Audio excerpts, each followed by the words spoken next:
Jaqueline de Oliveira, bem-vindo ao nosso podcast do Congresso Agir. Que prazer te receber aqui. Prazer é meu, Veridiana. Obrigada pelo convite. Estou feliz de estar aqui também. Tá pronta para conversar? Prontíssima. A Jaqueline, no nosso congresso, ela aborda um tema que é o seguinte, é um tema curioso, que é compliance no esporte, promovendo integridade e transparência. E eu acho que isso é um desafio e que vai trazer muitos resultados positivos. É um desafião, né? Desafião. Tem que ter aquele jogo difícil ali, Bom, final. A Jaqueline, acho que vocês já viram aí na legenda, ela é coordenadora de compliance no São Paulo Futebol Clube Tricolor. Tricolor. E eu queria que você contasse. Não, primeiro, deixa eu matar uma curiosidade minha. Como é que você foi parar na área de compliance de uma seleção de futebol? Né? Olha, eu não acredito que nada é por acaso, não. Né? O bom é que eu sou São Paulina, então ajuda, né? Já vesti a camisa antes, então já ajudou. Mas eu tenho uma trajetória toda no setor público e depois no setor privado, né? E o meu último trabalho antes do São Paulo foi no Pacto Global da ONU, aqui no Brasil. Então lá eu trabalhava com a pauta de combate à corrupção, né? Basicamente com o ODS-16. Entendi, então. E durante esse 1 ano e meio trabalhando lá, com amigos em comum, e a gente fala muito com compliance officers de várias organizações, né? Como meu contrato lá estava para terminar, o diretor executivo de compliance lá do São Paulo Futebol Clube ficou sabendo que eu estava disponível, ia ficar disponível e veio atrás de mim para ir para o São Paulo. E eu me fiz essa pergunta, mas eu nunca trabalhei com esporte, né? Ele, mas vai aprender. Queremos uma pessoa como você, porque por conta da formação em comunicação, né? E a especialização na área de ética e compliance, para poder ajudar também a traduzir informação, né? Porque o esporte, o futebol é outro departamento, né? Você tem que ter uma linguagem ali mais informal, não dá para falar juridiquês com atletas, né, e com colaboradores que trabalham com esporte todo dia. É outra forma de conversar, de comunicar. Interessante que a gente fala de compliance em várias áreas. Sim.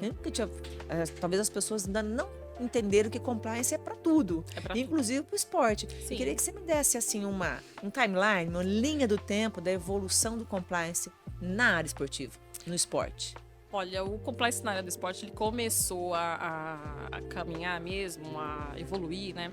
Por conta dos cases internacionais, né? As organizações internacionais, os clubes internacionais, as ligas americanas e europeias, os times todos que tem lá, tanto de esporte no geral quanto de futebol, eles têm leis muito duras e são bem regulamentados com relação ao fair play, né? O jogo limpo. Jogo limpo. Isso.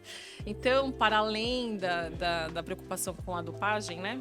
O antidoping. Que é o mais comum que a gente gente escuta. Que é o mais comum no esporte no geral. E né? mais outras coisas. Agora teve Olimpíadas, todo mundo soube disso, né?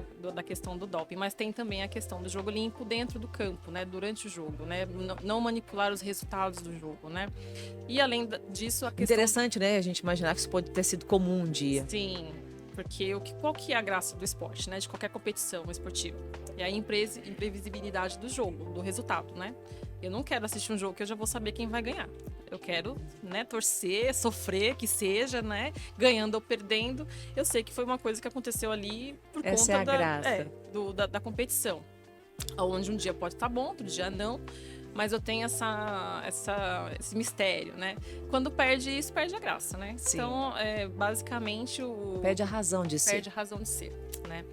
Então, o esporte no geral veio com essa necessidade de deixar séria, né? Por trás também a questão da ética dentro do esporte como um todo, né? E na verdade todo esporte tem regras, né? Todo jogo tem regras, né? Você precisa seguir as regras. Compliance também é um conjunto de regras que precisa ser seguido. Mas para além disso, é uma mudança de cultura, né? Então... E eu acho que isso é o mais difícil, né? É o mais difícil. E qual que era a cultura do futebol, né? Até então, né? Nos clubes esportivos, né? Nos clubes de futebol aqui no Brasil.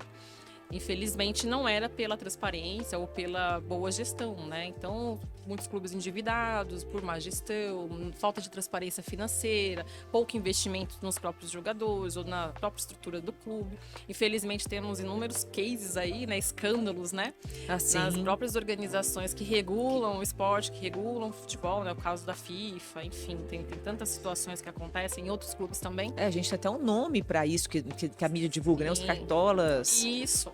Então, para tirar um pouquinho dessa falta de organização, falta de gestão, digamos que lá fora deu um empurrãozinho para aqui dentro começar a trabalhar um pouquinho com isso, né? Embora a gente já tenha tido a Lei Pelé, né? Tenhamos a Lei Pelé que está aí ativa, temos a Lei do Torcedor, temos a nova Lei Geral do Esporte, que reforça, né, a preocupação dos clubes e a responsabilidade dos clubes de ser mais transparente e responsável com relação à parte financeira.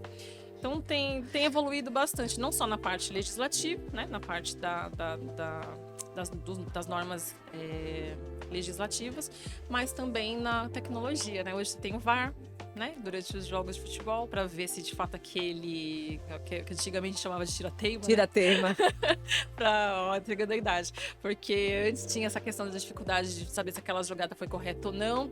Também se o árbitro estava fazendo o seu trabalho eticamente ou não. Sim. Então, assim, tem toda uma questão, tanto da comissão técnica de futebol, da direção, né, dos clubes, dos próprios atletas. Então, hoje se olha para a conduta do todo, né, no geral. Tirou um pouco só a responsabilidade do atleta em campo, do atleta ali no esporte, né? Então, o compliance no esporte, ele trabalha com todos os participantes, né? Com os colaboradores, com os dirigentes. Eu falo que são todos os nossos stakeholders, né? Inclusive os torcedores. Então, a gente pode dizer que, no final, né, essa transparência e esse fair play, esse jogo limpo que você disse, são os benefícios de ter se implantado uma governança corporativa.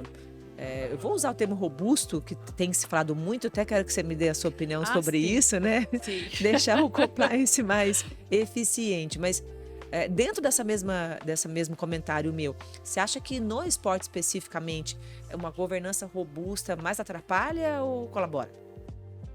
Olha, depende, né? Como você bem disse, né? E eu concordo que a quantidade não é qualidade, né? Não adianta eu ter uma governança robusta com muitas regras, normas e 1 milhão de comitês, por exemplo, né?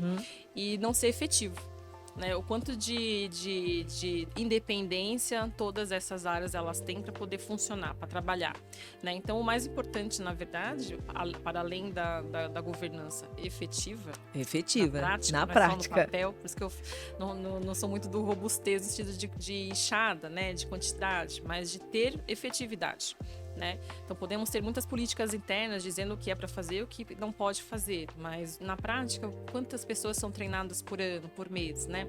O treinamento chega para todos, né? Chega na ponta, por exemplo, chega na pessoa que está trabalhando no estádio, lidando com pessoas diversas, né? Ela sabe lidar com uma situação de assédio sexual no estádio, por exemplo, ela sabe lidar com casos de racismo muita coisa, né? Durante um jogo de futebol. Tem muita coisa envolvida, né? Sim, para além da organização, né?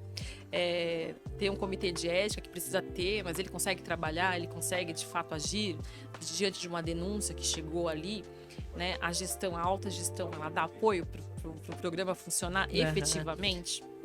Então tem que se fazer essas perguntas para poder dizer: o meu programa é eficaz, o meu programa é robusto, a minha governança ela é eficiente e funciona mesmo, né? Quais são os dados que chegam todo ano por meio dos canais de denúncia que eu tenha, por meio do feedback que eu tenho dos treinamentos que são dados, das palestras que são dadas, né? Quantos colaboradores de fato acessam essas informações? São muitos cenários, né? Então olhar para esses cenários é uma estratégia para que cada vez mais as organizações esportivas possam implementar os programas nas instituições? Seria isso? Sim, a gente pode dizer isso? É uma estratégia. E eu sempre falo, né, seguindo inclusive a fala do meu diretor que trabalha comigo lá no São Paulo, que nós temos mais de 20 milhões de stakeholders, né? Que são os torcedores. Eles estão ali olhando as práticas que o seu clube tem, seja positiva ou negativa, quando sai algum deslize ali nas redes, na mídia, né? Então, quando acontece qualquer situação, os primeiros que vão nos apontar para ter uma solução, uma resolução, para ter uma nota explicativa, vai ser a torcida. Então, para eles que a gente tem que dar uma satisfação, né, efetivamente falando, né, e para além deles tem os colaboradores, tem os próprios atletas, tem a sociedade, e o futebol, que é a minha área, né, de atuação lá no São Paulo, mexe com a paixão, né, é o esporte mais popular do planeta. Sim. Tem muita visibilidade, então a gente tem que unir o útil ao agradável, né, vou pegar essa paixão toda e vou juntar ali com a questão da integridade, com a cultura de integridade, né? É uma mudança de cultura que não acontece da noite para o dia, porque quando você quer implementar um programa efetivo de integridade dentro de um clube de futebol, dentro de uma organização, é uma jornada para sempre, tem que estar em movimento, né? Não tem fim. Então, todo dia você tem que trabalhar um pouquinho, né? Nossa, eu tenho 2 perguntas para te fazer a partir dessa. Primeiro, que é para garantir essa cultura organizacional, o que vocês estão fazendo? Porque, como você disse, é dinâmico, então vem gente nova substituir quem está aí, né? Sim, Base. sim. E tem também uma segunda pergunta relacionada a, poxa, vocês trabalham com, além da torcida, tem quem patrocina o esporte, né? As empresas que estão ali capitalizando e trazendo a renda, né? Subsidiando e apoiando. Eu queria que você me falasse dessa relação, de como que essa cultura ela vai ser perene e de como é que vocês olham o compliance para fora. Muito bem. Para dentro, né? Primeiro a gente tem que trabalhar o time dentro de casa para depois trabalhar lá fora. Sim. Né? Então nós temos hoje o programa Integridade Tricolor, que é o PIT, né? A gente abreviou porque fica super fácil também de internamente as pessoas associarem. É o PIT. Tanto é que meu nome pode é PIT. Ser Piti, né? Aqui do Piti não dá, né? Já. É PIT. Programa Integridade Tricolor. Nós temos um programa de integridade que abarca muitas questões relacionadas especialmente ao respeito, né? Que tem que ter entre as pessoas lá dentro. Então, a gente tem política de respeito, tentamos ali todos os dias, por meio de comunicações, sejam online, sejam comunicações digitais, sejam comunicações físicas também, né, no mural, para que todo mundo possa ver, seja por meio de treinamento, palestra, né, atividades internas, mostrar ali que a gente existe na prática. Temos um canal de relatos, né? A gente chama de denúncia para não assustar, mas temos um canal de relatos onde você pode relatar o que está errado, que se chama anonimamente, rede. Inclusive. Então a gente faz muita alusão com a linguagem do futebol, né? Temos ali um portal interno também que todo mundo acessa e tem acesso às políticas. Então a gente também tem vídeos, cursos para poder traduzir o que está na política, para ninguém ficar lendo uma política de 3 páginas, 2 páginas, ver um vídeo de 1 minuto e já entende ali o resumo do que quer dizer. Então eu acho que investir também em comunicação assertiva ajuda bastante, né? E de acordo com o público que você tem ali. Então a gente tem pessoas de todas as idades, né? Desde os mais jovens até os mais velhos. Desde pessoas com mais estudo ao com menos estudo. Então, a gente tem que saber conversar com todo mundo. Então, investir na forma que comunica é uma forma de ajudar. E aí, quanto mais a gente deixa o nosso programa eficiente e robusto, no sentido de ter qualidade, mais chama a atenção das organizações, porque a gente acaba sendo chamado para falar do nosso trabalho lá no São Paulo. A gente faz muito bem intimar com outros clubes de futebol. E aí, a partir daí, as próprias empresas, elas olham e falam assim, nossa, eu vou investir no São Paulo, que eles estão investindo em governança e integridade. E aí a gente mostra. Isso é um valor meu. Sim, e a gente mostra também para os gerentes, né, para os gestores, para a diretoria, olha, a integridade traz dinheiro também, traz investimento, porque traz credibilidade. Eu não vou investir num clube que não preza, né, pelo respeito, pela ética, pela integridade, pela transparência. E aí acaba que os parceiros e os grandes investidores passam a olhar de forma diferente para o futebol, que hoje, boa parte dos clubes de futebol são patrocinados por bets, né? Não, deixou-se de ter empresas comuns ou multinacionais, grandes Big Fours, patrocinando o futebol. Por quê? Porque eles tinham esse conflito, né, com relação à falta de governança, à falta de gestão para a integridade.